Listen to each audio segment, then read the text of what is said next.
everyone, and welcome back to the Black Mental Wellness Lounge. This is your host, Brandon Johnson, and I'm excited uh, to be back and to get these last few shows off before the end of the year. So I'm excited to wrap this up. We've made it at the end of 2020. It's been a wild year where we're getting get ready to go into 2021. And so keeping up with the theme that we've been talking about recently, and we've been really having some conversation around Black men's mental health. I wanted to talk specifically about dads, about Black dads on this episode. And so I reached out to an organization called Dear Fathers, and wanted to get them on to talk about this in depth and talk about what we can do to better support Black dads. And so I want to bring on my guest today, Mr. Brad Edwards. Thanks for taking the time, man. Thanks for being here. Oh no, man, I appreciate the invite, man. Anything that we can do to help better, it's gonna be further this conversation, man. We are definitely here as an organization to do that. I appreciate that. Why don't you introduce yourself to the Black Mental Wellness Lounge? Man, so my name is Brad Edwards, St. Louis, Missouri, man. I am the community organizer for Dear Fathers.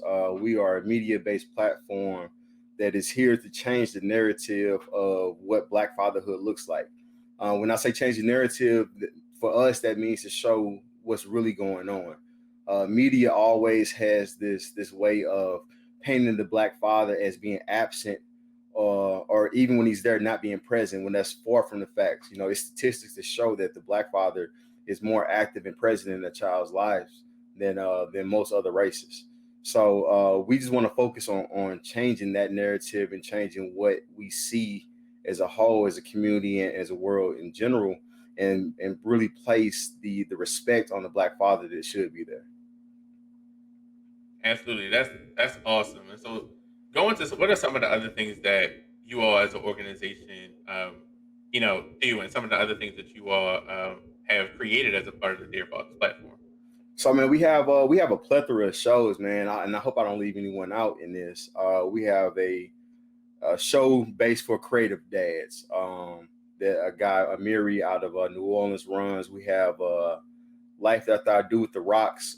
It's based for Black married couples, and what that looks like for them. And that's probably one of my favorite shows to watch.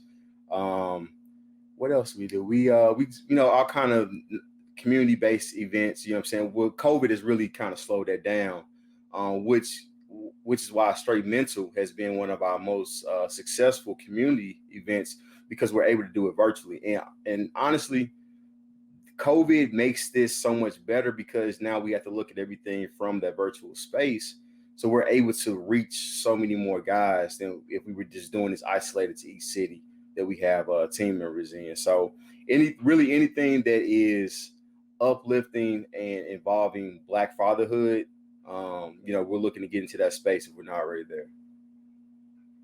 That's dope. I definitely got to check out that Black Married initiative thing that you all are Yeah, doing. yeah. Um, The host for that, man, they are an awesome couple. So they're very real. They're funny as hell. And they're gonna give it to you real. You know, marriage. yeah, I'm not married myself, but marriage is not just a cookie cutter situation, and it's not black and white. You know what I mean? So they definitely give you a lot of reality with their good and their bad. that's cool. That's cool because it's not, but it's great at the same time. Mm-hmm. But there's layers to that too. So like when you first started talking, you started talking about like trying to get trying to change the narrative about Black dads and what some of those stereotypes and things are. And so, I'm a Black dad myself. We're out here. You've kind of seen it all and heard it all in the work that you all are doing. What's like the stereotype that you're like, this is flat out wrong? Like every time you hear it, like it frustrates you because like this couldn't be any less true. Like what's that one that's like, like the craziest one that you hear? So for me, like, I'm a new father. My daughter will be 7 months next week. Oh, congrats, man. Appreciate it, man. And I'm blessed to have had her during this time period because it's forced me to really be nothing but present and there with her at all times. Not to say that it would be different otherwise, because all of my friends are very present and good fathers. Probably the one thing that irks me the most is the narrative that fathers have it excuse me, fathers have it easy, and fathers don't have to have this, they don't have the same responsibilities as mothers. I think that's far from the truth. It's a lot of days that I have my daughter 12 hours out the day. Her mom is a pharmacist, so she's she's on the front lines. So she's working and doing her thing, and I look at it as a team effort. So if there's anything that needs to be done with the house or with my daughter, I'm more than here to do it. And I'm not looking to drop her off or take her to to her grandparents' house, anything like that. Like I want to be very present and here for her. And all of my friends are the same way. So in my reality, I don't see that father not wanting to do that and be there, or taking the easy road. So Right. I just don't really believe in that. Dads have it easy, or they have the ability to walk away whenever they want to. Like, nah, like no real father's gonna do that. You know what I mean? That's just not how Right. we're built as providers and protectors of our houses. Yeah, I would agree with that, and I don't, and I don't really believe that that's the majority. I feel like it's Yeah. a minority thing that that the media has talked about, and they've taken certain segments of people and have applied that to everybody. And we don't, like I said, I don't get that, those breaks. Like I have, so I'm in a co-parenting situation. So I'm married, Okay. but I have to co-parent with my kid's mom, and they're here. Like they're Yeah. here. They've been here throughout the pandemic.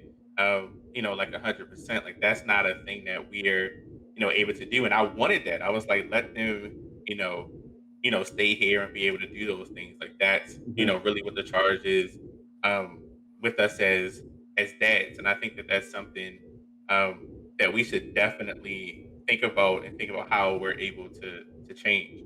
Um, and so with that, I wanted to talk about, like the mental health side of things, right? Mhm. So being a dad, like it does come with its own unique challenges, especially as black dads. So what are some of the things that in the conversations that you all have and the work that you all are doing? What are some of the things that you all are seeing that are challenges to black dads, as they go about this thing of fatherhood? Oh man, so I'll go based off of the last month's session that we had for November. And our co-founders will say every month I say was the best session that we've had for straight mental, and that's because it gets better and better every month. But this last one, we had a couple of different topics that we wanted to cover. We only got to one though, and I think this is one that struck a nerve with everyone in the session, to where we never got off of it, and it was forgiveness. So people were struggling with forgiving their fathers and carrying the baggage of the things they went through with their fathers into their marriage, into other relationships, into them being a father as well, trying so hard to not be the man their father was, that they somehow were starting to become that. Um, Forgiving themselves, not really, giving yourself a little bit of leeway and understanding that you're human. You're going to make mistakes. You're not going to do everything correctly the first time, the second time, maybe not even the third time. But as long as you're giving 110% effort and giving it all that you have, what I mean, bro, that's all we really can do. So just being hard on themselves, and then also not having a safe space to understand that you're not the only one going through that. And that's something that we learned through our first session, is guys were coming in and they were experiencing the same hardships, the same struggles, the same battles, but because they didn't have a good solid friend group or a trusted circle, they were battling that alone. And I think that's one of the worst things you can do is battle something internally and never let it out, right? So it's just festering inside of you. It's eating at you as you go day to day. And if you don't have anybody to relate to, that becomes a problem. And one of my favorite things every month when we do straight mental is looking at the comments in the chat. When someone's sharing their story, we have guys in there like, hey, this is how I handled that same situation. This is my result. Or damn, like, you know, this is what I thought about doing. Has anybody else done it? Oh yeah, I've done it that way and it worked or it did not work. So just guys understanding that, you know, one, this is a trusted place where you can come to, and everyone here is for your uplifting and your you benefiting and progressing as a person, but also knowing that like this is not just an isolated incident or situation with you. It's a lot of people on this earth, bro, and it's a lot of people going through the same thing. But to come into a space and understand that you have that support, you have examples of what to do and what not to do. I mean, I think that's just it's been impactful, even for me. Some of these things I'm not going through, but just to see how people are handling things and Hmm. how these guys are working with one another, it gives me motivation for the rest of my month, for the rest of my week. So yeah, man. Yeah, I think that's major too. I think one of the things you said is one of the things I've been talking about with people recently. Like, I think part of it has to do with how we've been brought up, Yeah. and we know how the world sees black men. Like, we know how that is. We know how little we're valued in the things that we go to. So when we're brought up, our parents are like, we got to make you tough Hmm. because you got to be able to deal with everything that this society is going to throw at you, everything that you're going to encounter. And so part of that is not being able to show those emotions. Yeah. And so, like, I've been talking recently, like, it'll be a group of guys, we all going through the same stuff, but we all been taught not to talk about it. Hmm. So we in the same thing, we dealing with the same stuff, and I can't even mention it. But all, like you said, all those experiences are common, and that's what people, fail to realize. And we feel like if we don't have the answers, then like we shouldn't be talking about it. So it was one guy that he brought up the word vulnerability, and he Hmm. associated it with being weak. And I'm like, nah, bro, that's not it. Like you Hmm. being able to be vulnerable with someone, that's strength. You Hmm. know, it takes a strong person to say, hey, like this is where I'm falling short at, or this is something that's an insecurity for me, and put it in the hands of someone else to help you with that. Now, the one problem we do have in our society is we don't have a lot of trusted people that Hmm. we would like to go to, because people tend to use things against you or whatever. You know what I mean? But with this group, man, like the respect. I mean, as a man, respect is everything. Right. So in this group, man, hey, look, bro, this is there's nothing that you can say here that's going to be judged. It's Hmm. none of that, man. Like this is for all of us. So just being able to be vulnerable, like you said, man, like you taught to be strong and don't cry, you don't do this and the Hmm. third. Like, man, that's whack, bro. That's outdated. Right. You know what I'm saying? It's a Right. different. Right. Yeah, especially in parenting, because Yeah. it's hard, and it's gonna get, like, there are all those days where something happens and you don't have the right answer, you don't kind of know how to handle it, to deal with it. Like, there's no, like I say, anybody that makes a book on parenting, like, that's supposed to be like, this is how you parent, like, don't buy it, because it's probably not gonna work. And so trying to figure that part out is difficult. So I'm glad you all created that kind of space. Is there anything else about, like, straight mental and what you all provide there that you want to talk about during this time? Man, I mean, I would implore, man, anyone, even if you don't have anything that you want to necessarily say, just come on and just be a fly on the wall. You're not obligated to participate or be vocal or anything. All we do is ask that you keep the the nature of the conversations private, because we want to respect everyone's privacy that is in the group and is sharing. But man, this is just an open space for anyone that needs to come in and get something off their chest. We have guys coming all the time. I'm not a father. I just wanted to come in and just be around this good energy. I just wanted to Hmm. do it. I want to do this. Like, bro, it's open. Like, that's what we're here for. So we do it every month. It's the last Sunday of each month, and yeah, man, just come and experience it. Really. Cool, cool, cool. And so as we think about fatherhood and think about what this looks like, why do you feel it's so important for us as Black fathers in particular, for us to be mindful of our mental health and our mental wellness? Man, I feel and this is my old school thought, but as the black man, I feel like we are the leaders of our house. You know, everything kind of runs through us being able to provide for our families, and you can't pour from an empty well. So if you don't have anything to give, if you're not whole yourself, how can you pour into your significant other? How can you pour into your children? Um, like you said earlier, as a black man, man, we take on so much in the outside world.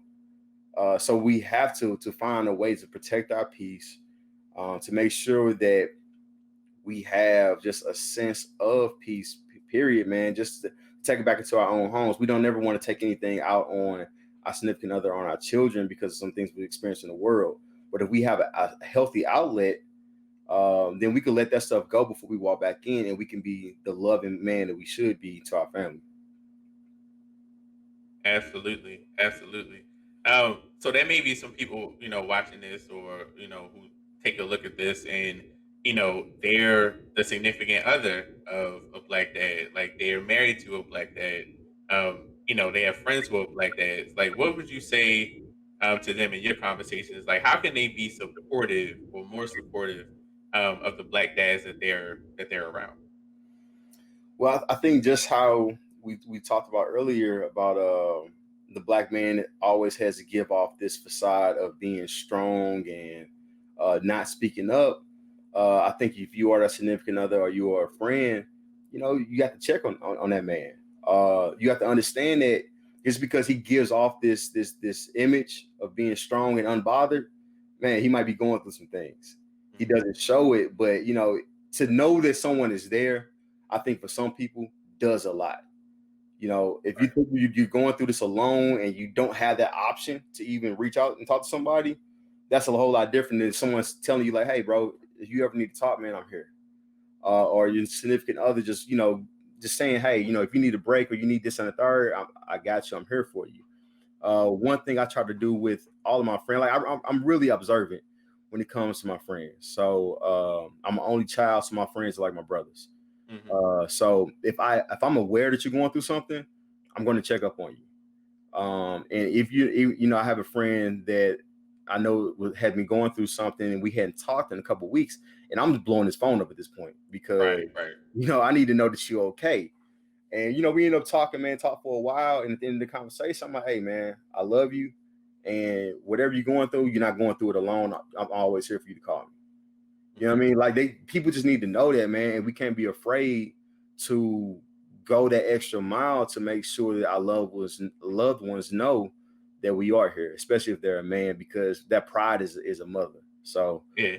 we got to break through that as much as we can. Absolutely, and I think that's part of it is that prideful piece that we may not, if we're going through something, we may not feel like we want to bring it up, but Mhm. sometimes we'll be sitting there holding it and just hoping somebody asks about it, Yeah, yeah, right? not Like, really, hope yeah, so- hope somebody bring it up, because then it's just like, I'll start off slow, and then if they open, I'll release that stuff, because yeah. otherwise I'm not going to bring it up. Hmm. I'm not going to say anything about it. Like, I've talked about it. So it's definitely, like, that's a key piece of knowledge right there, that you just dropped.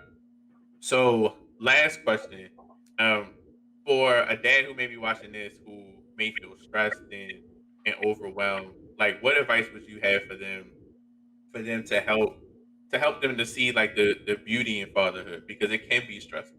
It can be a lot, especially some of those younger days, those earlier days. You sleep deprived, which you probably understand. You're Yeah, not getting to sleep. It's a lot of decisions that gotta be made, appointments, like all that stuff. Like, what advice would you have to a dad that's just like, man, like, this is heavy, like, this is a lot right man. For me personally, I had those moments, and they generally don't last long. For me, whenever I'm going through a hard time or had a stressful day and I come home, seeing the smile on my daughter's face, it just kind of takes the weight off of all that stuff. now. It makes me prioritize what's really important versus what's not. Um, just knowing that my daughter is healthy, she's happy, and as long as I'm able to to help it, I want that to continue. You have to take those moments to yourself when you get them. So, we know that the nap time that's break time for us, essentially. Right. So, whatever you need to get done that time, even if it's just sitting by yourself, meditate. Just taking some time to do something that you enjoy is clutch. Right now, because of 2020, because of COVID, we don't really have a lot of options when it comes to getting out the house and getting that break from life. So, my best advice, man, is just find something that gives you that extra peace. Find something that's a hobby or anything that just makes you happy. And lean into that, whenever you get the opportunity to, man. Just know that everything that you're doing right now, whatever stage of life you're in right now, it's not gonna last. You know what I mean? No storm lasts forever. Like you said, the sleep deprivation, those first 3-4 months were tough.